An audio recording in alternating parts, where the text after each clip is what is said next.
Hey guys, this is the winner and I'm Piyush. The last session you have seen about the project setup. Well, in this session we'll talk about variables and the details into it and the nitty-gritty of the variables. How do you define it? How do you use these variables?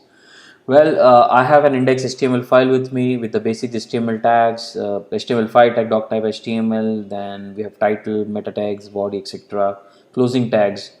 And here I have variable.less file which I've used multiple different types of variables. We'll come back to this. And I have an index.backup file where I'm going to use this div structures just to make you understand how less works. So what I'll do is let me first write the CSS that you need to call it in the HTML file.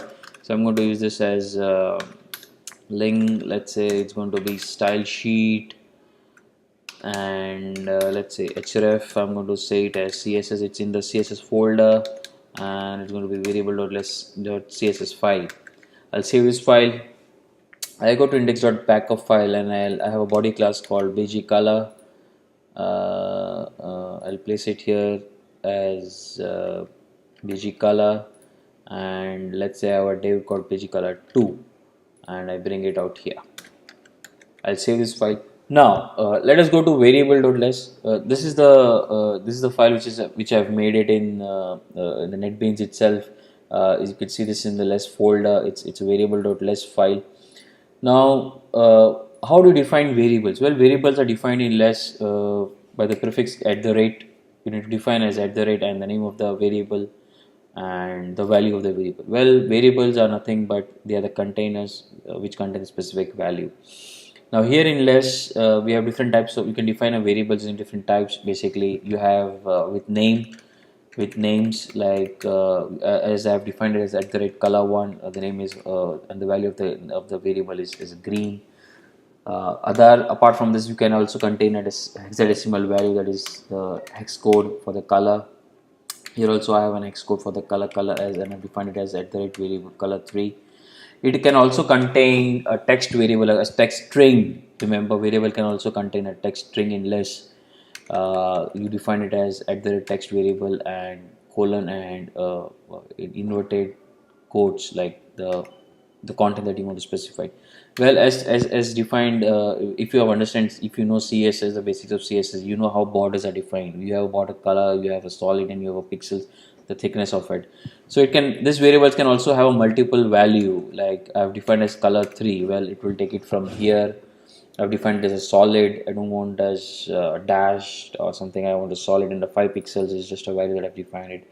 Apart, the other type of multiple value, it could be like like 20 pixels, 20 pixels, 20 pixels. Well, this is the kind of stuff that you define it using padding. When you want to give padding or margin, well, you use top, right, bottom, left values. That is trouble, top, right, bottom, left. That's how I understand. I make it work by saying it's trouble, top, right, bottom, left. So this will contain as a top, this will contain as a right, this will contain as a bottom, this will contain as a left. Now what I do is, let me define a class called you could say a bg color. bg color, and I've defined it as background color, and I've given it as a variable color1. This is a color1, and here in index I've defined it as a bg color.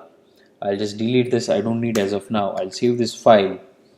I come back to variable.less file, and let me go to the simple compiler and compile it. I'll say compile this. The compilation is successful. Well, everything has been compiled properly, and I run this in Mozilla. Now you see a green color out here.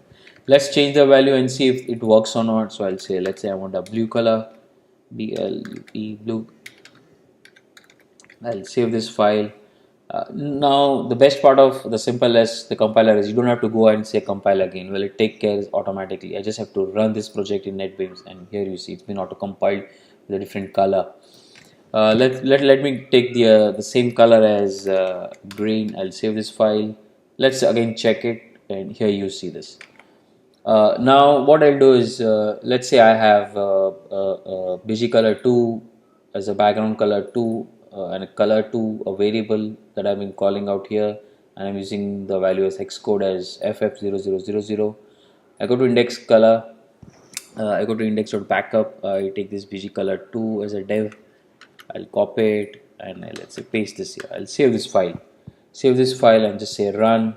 So it's taken red color as of now. it's taken as a red color. And once I go to variable dot less file, remember what apart from this I've taken div as a tag, and a specified border as a multiple value, which takes this as color 3 as a color solid 5 pixel. I've also specified padding as multiple value 2, which takes top right bottom left. Well, I don't need padding, so I delete this padding. Let's say I'll just save this file and run it, and you don't see a padding out here. It's a simple stuff that is saying. I'll just say undo, and I'll say padding multiple value 2, take this multiple value 20 pixels.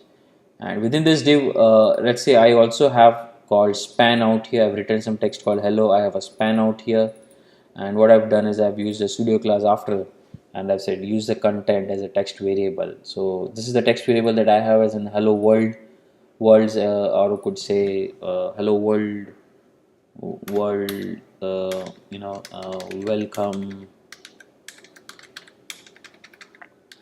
welcome.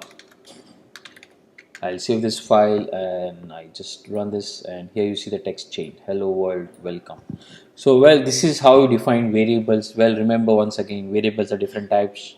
In less, you could define with names, you could define with hexadecimals, you can have content, text variable, string content, you can have multiple values, again different types, like you can also contain a variable, again, and values like, we have seen multiple value 2, like using a padding. Let's say if I change here as trouble, it's a bottom, so I say delete this, and I'll say 50 pixels, and I run it, so it's the power padding of 50 pixels. Well, this was about the variables in less.